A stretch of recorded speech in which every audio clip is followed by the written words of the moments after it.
SC ST கேண்டிடேட்டோ இல்ல OBC கேண்டிடேட்டோ அவங்க அனுமதிக்கிறாங்களா அப்படிங்கிறது மிகப்பெரிய கேள்விக்குறி. ஏன்னா யூஜில இவ்வளவு பெரிய ப்ராப்ளம் இருக்கும்போது எப்படி அனுமதிக்கிறாங்க அப்படின்னா, இவங்களுடைய பிரச்சனைகளையும் தாண்டி பல மாணவர்கள் தகுதியின் அடிப்படையிலும் திறமையின் அடிப்படையிலும் அவங்க அவங்களுக்கு மிக சரியான போட்டியாகவே இருக்கிறாங்க.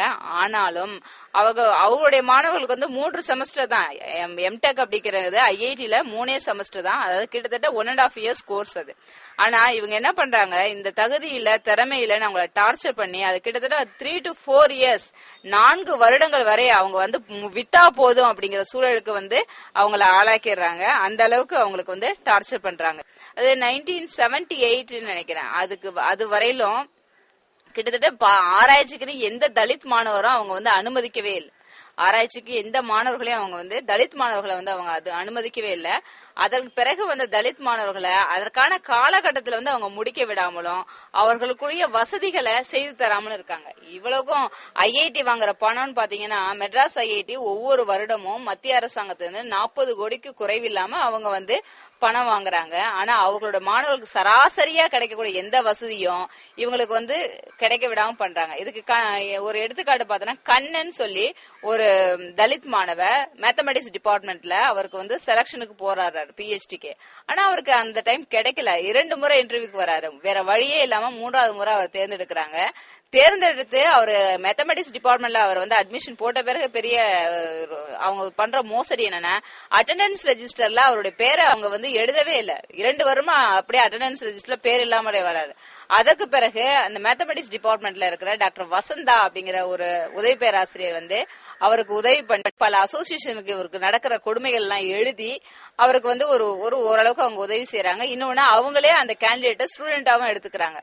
இதற்கு அவங்க அதுக்கு இவ்வளவுக்கு பிறகு அவருக்கு என்று ஆராய்ச்சிக்கு என்று ஒரு தனி அறை ஒதுக்கல. ஆராய்ச்சியாளர் எல்லா மாணவர்களுக்கும் ஒரு தனித்தனி அறை இருக்கு. இதுல பெரிய கொடுமை என்னன்னா, ஐஐடில வேலை பார்த்து ரிட்டையர் ஆகிற ப்ரொஃபசர்ஸ் ரிட்டையர் ஆன பிறகு ரூம காலி பண்ணாமலே இருக்கிறாங்க.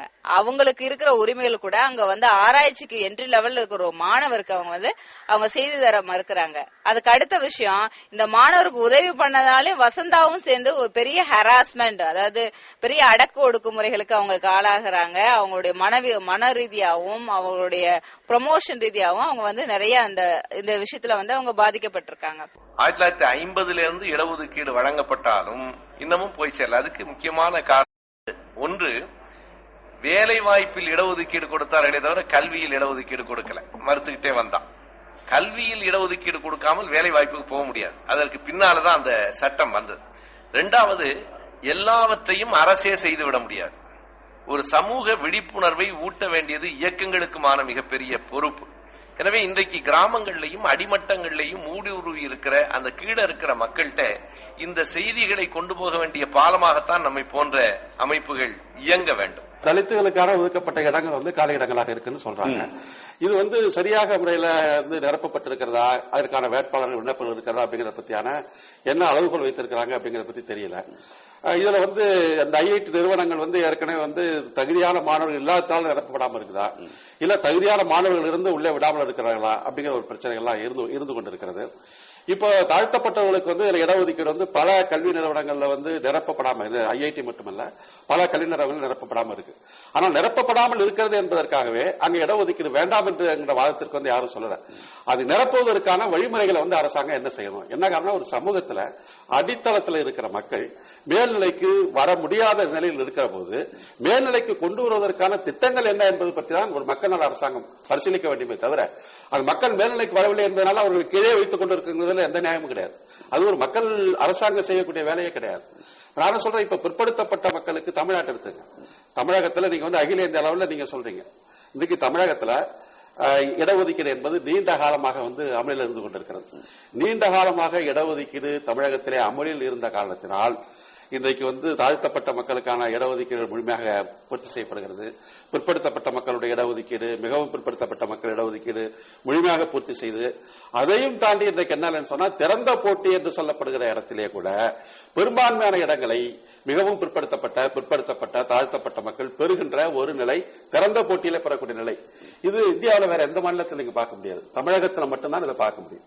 அப்ப தமிழகத்தில் மட்டும் ஏன் இப்படி ஒரு வெற்றிகரமாக அவர்கள் முன்னேற முடியுது என்று சொன்னால், நீண்ட காலமாக அந்த இடஒதுக்கீடு திட்டம் அமல்படுத்தப்பட்டு அந்த சமூக போக்குகள், சமூக நிகழ்வுகள் தொடர்ச்சியாக நடைபெற்றுக் கொண்டிருந்த காலத்தினால் அடுத்த தலைமுறை, மூன்றாவது தலைமுறை என்று படித்து ஒவ்வொரு முறையும் படித்து முன்னேறி கொண்டு வருகிறார்கள்.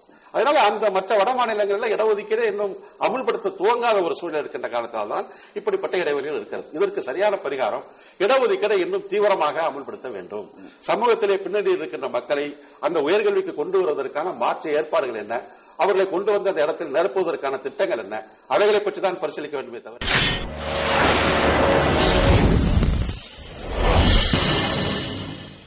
ஏன் சாதியின் பெயரால் இடஒதுக்கீடு வேணும்?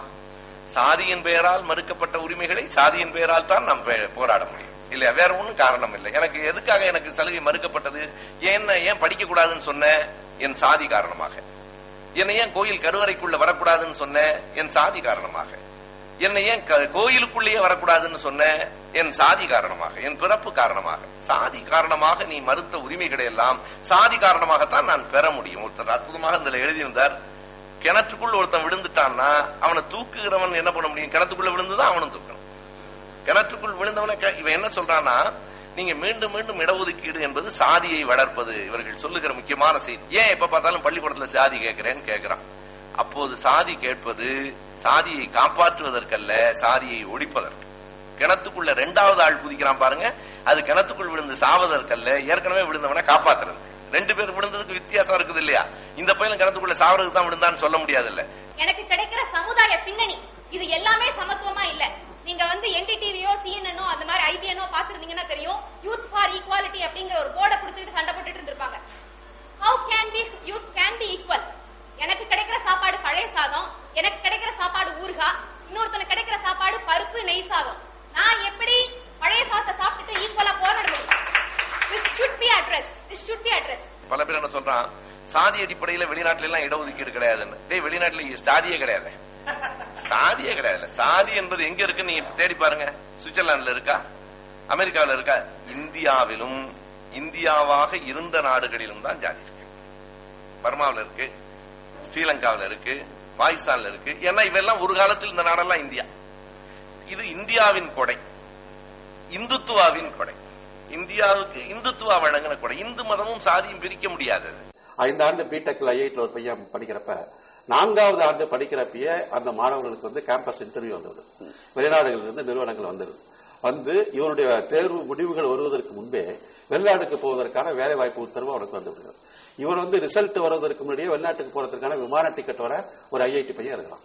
இது முடித்து விட்டு உடனே படித்த உடனே வெளிநாட்டுக்கு அமெரிக்காவுக்கு போறாங்க, ஜப்பானுக்கு போறாங்க, பிரான்ஸுக்கு போறாங்க. ஒரு மாணவனுக்கு அரசு செலவுகிற தொகை 1 கோடி ரூபாய்க்கு மேல ஐஐடில செலவு பண்ணுது. இவங்க படித்து விட்டு அங்க போய் அந்த நாட்டில் ஒரு பெரிய நிறுவனங்களை பணியாற்றி கொண்டு அங்கு சில காலம் பணியாற்றி விட்டு பிறகு அந்த நாட்டில் தனக்கு குடியுரிமை வேண்டும் என்று மனு போடுகிறார். கிரீன் கார்டு வேணும், அமெரிக்க குடிமகனாக வேணும். அமெரிக்க குடிமகன் ஆனதற்கு பிறகு திருமணம் செய்து கொள்வதற்கு ஜாதி அடிப்படையில் இடஒதுக்கீடு கூடாது என்று சொல்கிறவர்கள் அமெரிக்கா குடிமகன் ஆனதற்கு பிறகு தன்னுடைய சொந்த ஜாதியை பார்த்து ஊரில் இருந்து ஒரு பெண்ணை திருமணம் செய்து கொண்டு வைத்துக் கொண்டு அங்க அந்த மனைவிக்கு ஒரு வேலை தேடி கொடுத்து விட்டு மனைவிக்கும் சேர்த்து ஒரு குடியுரிமை வாங்கிக் கொண்டு அங்க வசதியாக அவர்கள் தங்கிக் கொண்டு அவர்கள் இங்க ஜாதி அடிப்படையில் இடஒதுக்கீடு கூடாது, 27% இடஒதுக்கீடு தான் தரம் கட்டு போகணும் பேசுறாங்க. இதுல என்ன நியாயம் இருக்குன்னு நீங்க சொல்லுங்க.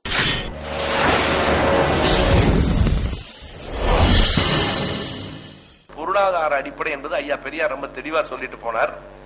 அது நிலையானதும் அல்ல, நம்பகத்தகுந்ததும் அல்லன்னு சொன்னார். அவர் ரொம்ப மக்களுக்கு புரியுற மாதிரி பல உதாரணங்களை சொன்னார். அந்த உதாரணத்தை அவர் தான் சொல்ல முடியும். என்ன சொன்னார்னா, ஜவுளி கடைக்கு போகும்போது இந்த 1 மீட்டர் ஸ்கேல் வச்சு அளக்குறாங்கல்ல, அந்த ஸ்கேல் எலாஸ்டிக்ல வச்சா ஒத்துக்குவீங்களான்னு கேட்டேன். நீங்க அந்த கேள்வியை பாருங்க. எலாஸ்டிக்ல வச்சா வேண்டியவன் அந்த எலாஸ்டிக் சேல 1 மீட்டர் இவ்வளவு காட்டலாம், வேண்டாதவனுக்கு இவ்வளவு துணி கொடுத்தா போதும். எனவே வருமானம் ஒருவனுக்கு கூடும் குறையும். எதுக்கு அந்த உதாரணம் சொன்னார்னா, அது ஒரு எலாஸ்டிக். இந்த மாசம் எனக்கு மாத ஊதியம் வாங்குறவனுக்கு வேணா தொடர்ந்து ஒரே வருமானம் வரலாம். ஒரு தொழில் செய்யறவனுக்கு ஒரே வருமானம் எப்படி வரும்? இந்த ஆண்டு கூடுதலாக வரும், அடுத்த ஆண்டு குறைச்சலா வரும். அப்ப இந்த ஆண்டு நான் பிசி, அடுத்த ஆண்டு ஓசியா, வருஷம் மாத்த முடியுமா? ஒருத்தன் பெரும் பணக்காரனே வச்சுங்க, ரயில் ஏறி அங்கிருந்து வர்றான், வர்ற வழியில எல்லாத்தையும் திருடிட்டு போயிட்டான். இன்னொருத்தன் ரயில் ஏறும்போது பணக்காரன், இறங்கும் போது ஏழை. அவன் பிசியா இல்ல ஓசியான்னு எனக்கு புரியல. என்ன எப்படிடா சேர்க்க முடியும்? நீங்க தொழில் வியாபாரிகள் பூரா கொடுக்கிற கணக்கு எப்படின்னு நமக்கு தெரியும். இப்ப நம்ம விஜயகாந்த் லஞ்சத்தை ஒழிப்பேங்கிறார். நான் சொன்னேன், கூடவே சேர்த்து கருப்பு பணத்தையும் ஒழிப்பீங்களான்னு கேளுங்க. அவரே வச்சிருக்காரு, ஒழிக்க முடியாது. எனவே இயற்கையாக நம்பகத்தன்மை இருக்கு பாருங்க. தொழில இருக்கிறவர்கள் ஒரு நாளும் அந்த கணக்கை நீங்க அரசு ஊழியர்களைத்தான் அது பாதிக்கும். ஏன்னா அரசாங்கமே நேரம் சொல்லிடுவான். மற்றவர்கள்